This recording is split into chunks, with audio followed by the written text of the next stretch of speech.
ستريبسل.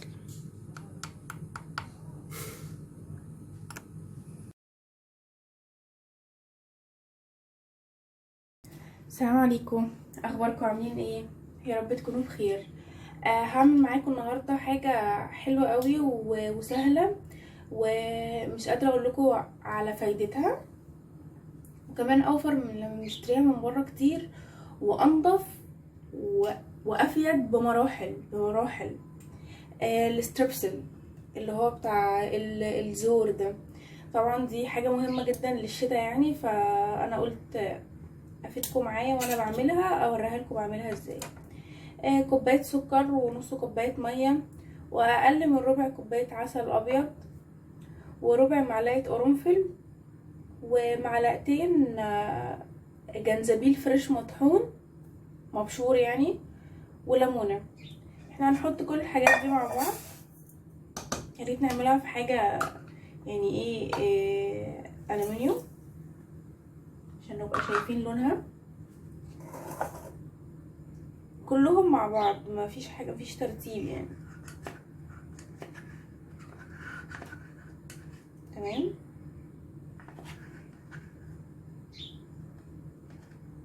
كده.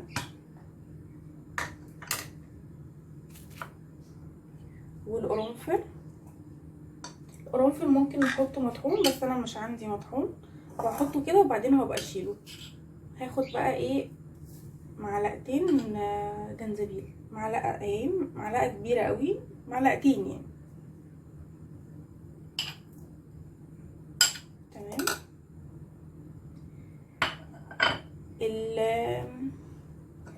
العسل بيخلي الزور رطب، لو في اي حاجه بيخليه رطب، ما لو في بلغم او اي حاجه. والليمون يخلي الكحه تروح، والجنزبيل اصلا بيريح الجسم. والميه والسكر طبعا عشان خاطر نعمل الموضوع ده يعني. اهو هقلب بقى كل دوت وارفعه على النار، هوريهولكم. انا رفعته اهو على النار. تمام، على اصغر عين من غير ما اوطي، عادي يعني في النص. هسيبه بقى كده حوالي تلت ساعة، 20 دقيقة يعني، يخلص واوريهولكم. بصوا الستريبسل بقى عامل ازاي.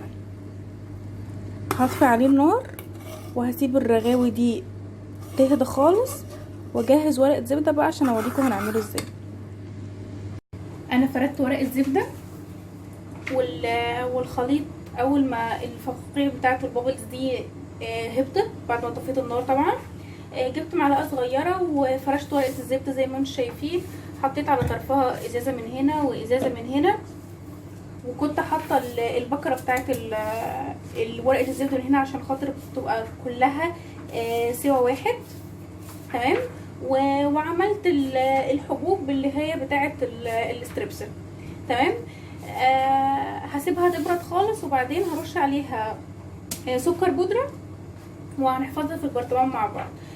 كان ممكن احط نص معلقه بودره عرقسوس. العرقسوس برضو مفيد جدا جدا جدا في الكحه، وبيستعملوه في خلطات وتركيبات ادويه الكحه.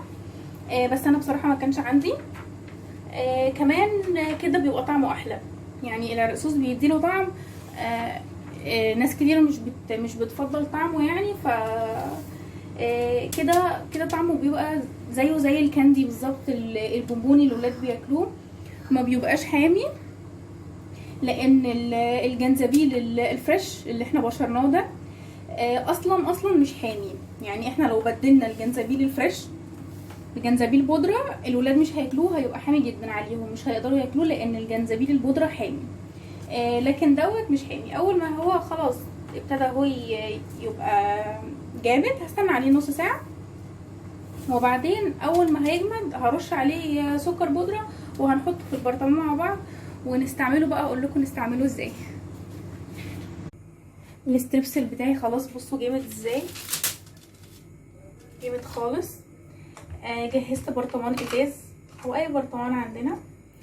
وهجيب شوية سكر بودرة. سكر بودرة ليه؟ علشان خاطر يقعد معايا فترة اطول يعني، وبعدين ما يلزقش في بعض. تمام، حاجة بسيطة كده. وكمان هنخليلي الستريبسل دوت يتفك بسرعة مع الورق.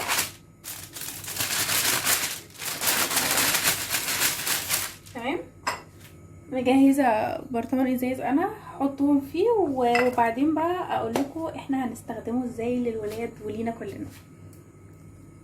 انا خلصت اهي الحبوب الستريبسل، ده شكلها. ما فيهاش مواد حافظه، ما فيهاش اي اضرار. يعني لو اخدوا منها واحده واتنين وتلاته ما فيش مشكله خالص. بالعكس هتفيدهم مش هتضرهم، هما كده كده بياكلوا حاجات مسكره.